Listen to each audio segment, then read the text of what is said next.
और भीम ने युधिष्ठिर से पूछा कि भगवान शिव को प्राप्त करने के लिए सबसे सुंदर पूजा का तरीका, अनुष्ठान का तरीका, साधना का तरीका कौन सा?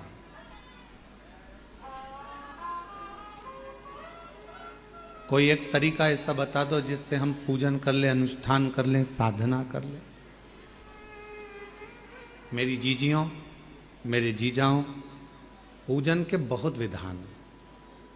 जैसे आज उत्तर भारत के मेरी जीजियाँ, मेरे जीजा, मेरी बेटियाँ, बेटा, मेरी माताएं आज छठ पर्व मना रही हैं। सूर्य उपासना का एक ऐसा व्रत जो 32 घंटे का, 36 घंटे का जो व्रत होता है, 3 दिन तक चलने वाली वो सूर्य आराधना आज उत्तर भारतीय, मेरे भारत की भूमि की मेरी माताएं कर रही हैं। संपूर्ण देशवासियों को छठ पर्व की बहुत बहुत बधाई है। भगवान सूर्य भास्कर देव की उपासना का ये पर्व जहां पर डूबते सूरज को भी अर्घ दिया जाता है और उगते सूरज को भी अर्घ दिया जाता है।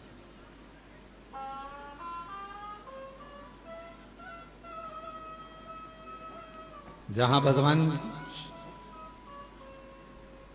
देवादिदेव महादेव की आराधना के साथ में सूर्य की आराधना का पर्व है, मां छठ की आराधना का पर्व है।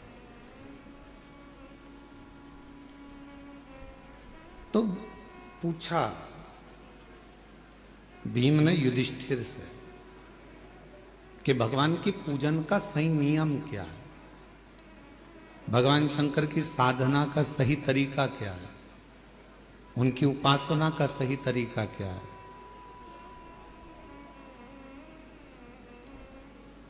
हम आपको बोले कि शिव जी को 1 लोटा जल चढ़ाओ, फिर ऐसा दूध चढ़ाना, फिर दूध के बाद जल चढ़ाना, जल के बाद फिर दही चढ़ाना, दही के बाद जल चढ़ाना, फिर आप मधु चढ़ाना, मधु के बाद फिर जल चढ़ाना, फिर आप शहद के बाद में घृत चढ़ाना, घृत के बाद फिर आप जल चढ़ाना, फिर आप शक्कर चढ़ाना, फिर उसके बाद जल चढ़ाना। सब नियम।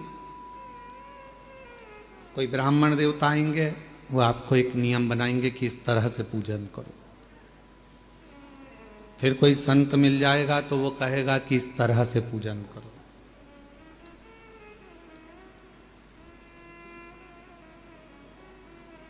फिर कोई महात्मा मिलेंगे, वो कहेंगे इस तरह से पूजन करो।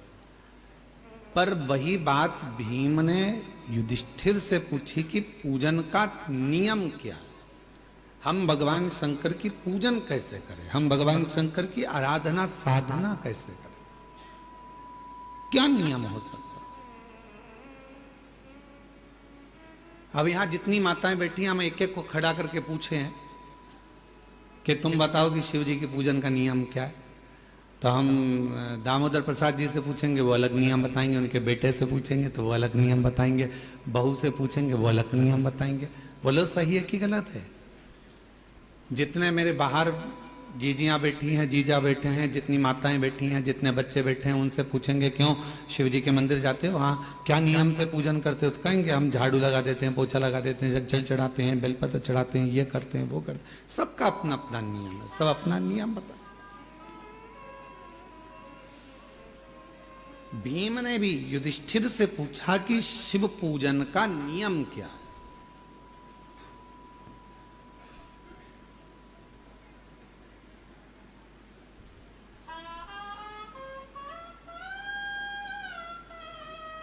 जो युधिष्ठिर ने कहा महाभारत के वन पर्व में, वह आपके याद रहना चाहिए कि युधिष्ठिर से पूछा कि शिव पूजन का, शिव साधना का, शिव भजन का नियम क्या। तो युधिष्ठिर ने कहा भीम कौन नियम धारण कर सकता है, कौन साधना कर सकता है।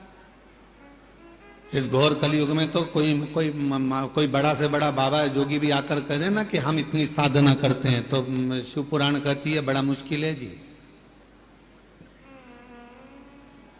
तुलसी बाबा ने तो एक ही लाइन में सबको, पूरे को तुलसीदास बाबा ने एक ही लाइन में सबको समेट दिया, कलयुग केवल नाम आधारा, सुमर सुमर नर उतर ही पार।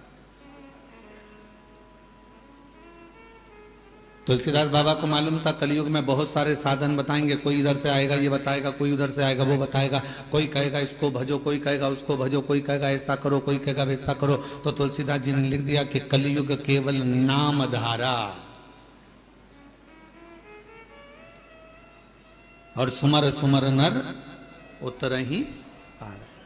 तुलसी बाबा ने कह दिया कि नाम की आधारशिला रखो, तुम राम भजो, कृष्ण भजो, शिव भजो, जगदम्बा भजो, दत्त भजो, तुम्हारी मर्जी पड़े वो भजो, पर भजो तुम्हारा भगवान का मंत्र जाप, नाम जाप भजो, जपो।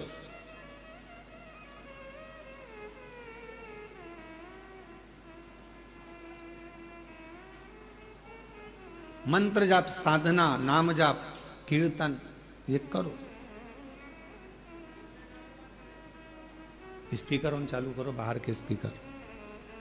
और जब मंत्र, साधना, व्रत हम कुछ भी करें, पर यदि हमारे मन ही पवित्र नहीं है, हमारा हृदय ही पवित्र नहीं है, तो क्या हम शिव को प्राप्त कर सकते?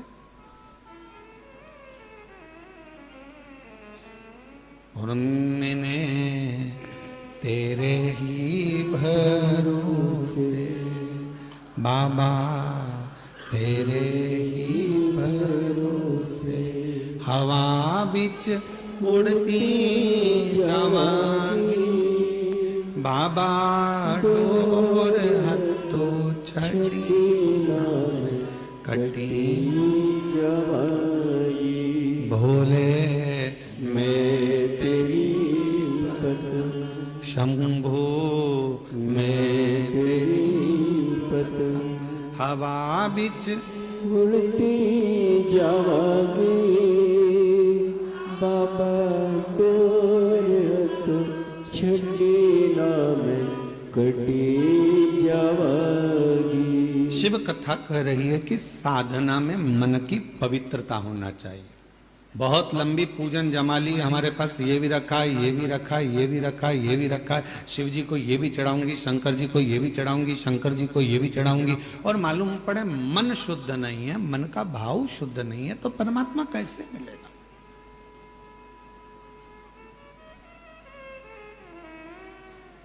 एक लाइन वो आप गुनगुनाते हो, हमने आंगन नहीं बुआरा कैसे आएंगे हरि, अब तक गंदा पड़ा है द्वारा कैसे आएंगे, कैसे आएंगे?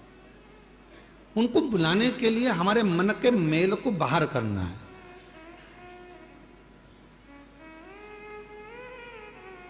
कहां पर आए हो आप लोग कथा श्रवण करने के लिए? बाबा कुबरेश्वर के धाम, मेरी जीजियों का मायका और मेरे जीजाओं का ससुराल।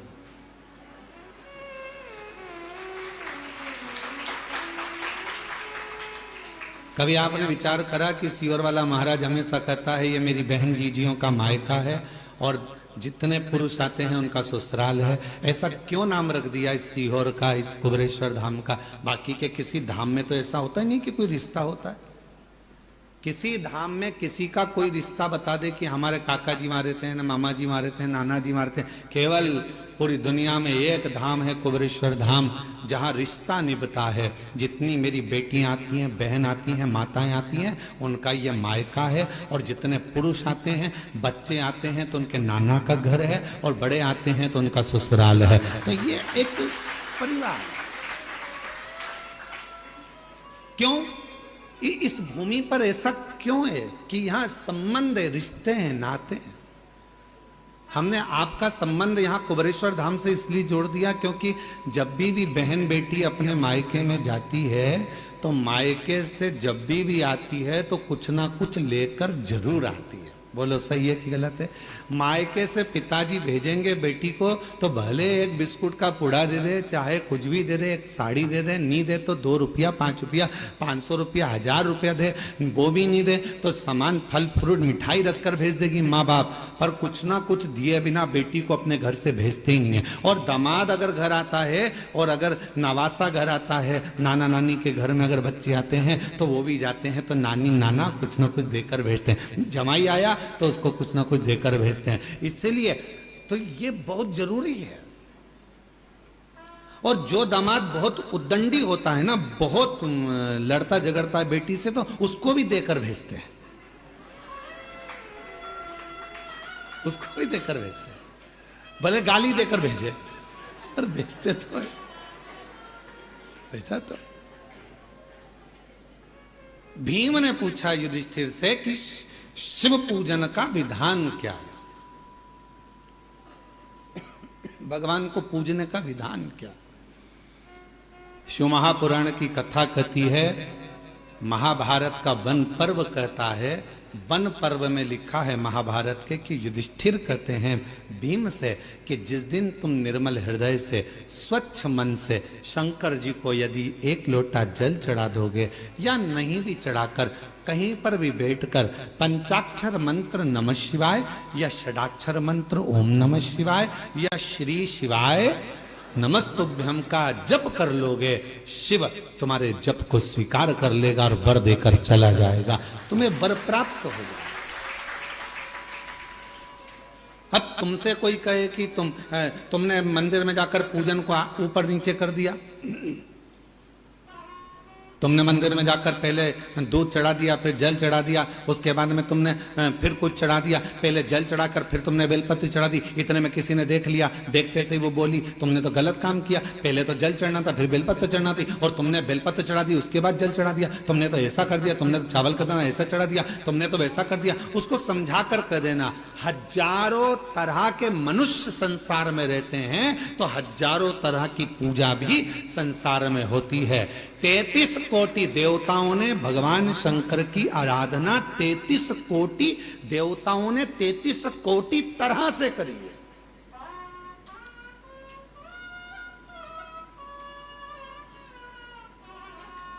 कई लोग हमसे कह देते हैं आपने हमने शिव पुराण पढ़ी है, आप जो जो बताते हो शिव पुराण में तो कई बार मिलता ही नहीं है, तो हम क्या एक ही पुराण में से बोलते हैं? भगवान की कथा, भगवान का नाम, भगवान का सुंदर स्वरूप चरित्र कितनी पुराणों में, कितने वेदों में, कितने शास्त्रों में और कितने कितने ग्रंथों में लिखा हुआ है महाराज। ऐसे ऐसे ग्रंथ, ऐसे ऐसे शास्त्र विद्वान लिख लिख कर चले गए। उन विद्वानों की पूंजी को हम ग्रहण करते हैं और उसको पढ़ने के बाद फिर शिव पुराण के माध्यम से जनमानस को लाकर दे देते हैं, जिससे जनमानस का कल्याण हो और शिव तत्व को लोग पहचाने। अब कोई कह दे कि हमने तो पढ़ा है, तो उनसे निवेदन कहेंगे 33 कोटि देवताओं ने 33 कोटि तरह से भगवान शिव की आराधना करी। सबका तरीका अलग था, सबका पूजन का विधान अलग था, सबका भजन करने का विधान अलग था। उसी तरह शंकर जी के पूजन के अनेकों अनेक विधान है, शिव जी को रिझाने के अनेक अनेक विधान है, बहुत विधान।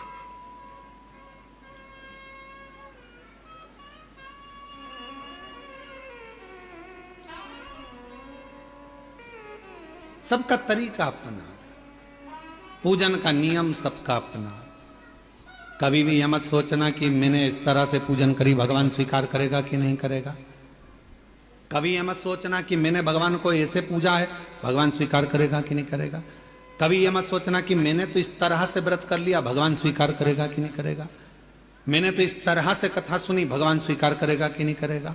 बस निवेदन है, मन पवित्र रखना, भगवान स्वीकार लेगा।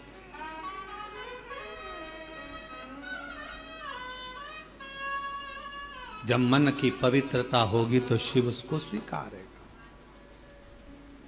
शंकर स्वीकारेंगे। और किसके पीछे शिव आते हैं, भगवान किसके पीछे आते हैं? तो कहा माल वाले के पीछे मानव आता है, मनुष्य आता है। कुर्सी वालों के पीछे मनुष्य जाता है, दुनिया जाती है। माल वाले, तुम्हारे गांव में अगर कोई पैसे वाला होगा तो उसके पीछे लोग बहुत आएंगे, अरे साहब सेठ जी, सेठ जी, सेठ जी, सेठ जी, सेठ जी। काय का सेठ? सेठों में सेठ सांवरिया सेठ, बाकी के जितने सब डुप्लीकेट। एक ही सेठ भारी है, वो सांवरिया सेठ है। और जितने अपने आप को सेठ लिखते हैं पक्के डुप्लीकेट हैं। काय के सेठ? जो सांवरिया सेठ ने करा वो आज का सेठ करता है? बोलो जम के। सांवरिया सेठ ने नानी बाई का 56 करोड़ का मायरा भरा था और एक बार के नहीं बोला कि मैंने 56 करोड़ का मायरा भरा। आज का जमाने में जितने सेठ है वो अपनी बहन के घर का भर ले, वो ही बहुत बड़ी बात है। वो अपनी बहन के घर का मायरा भर ले, बहुत बड़ी बात है।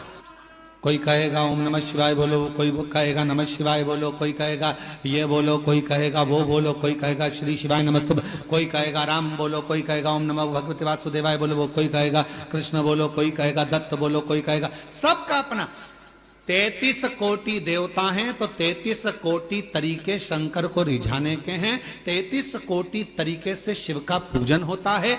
हजारों, मध्य प्रदेश में पूजन का तरीका अलग होगा तो छत्तीसगढ़ में पूजन का तरीका अलग होगा, गुजरात में पूजन का तरीका, सबका तरीका अलग है। भगवान परंतु एक ही भाषा जानता है, वो प्रेम की भाषा, तरीका कोई सा भी।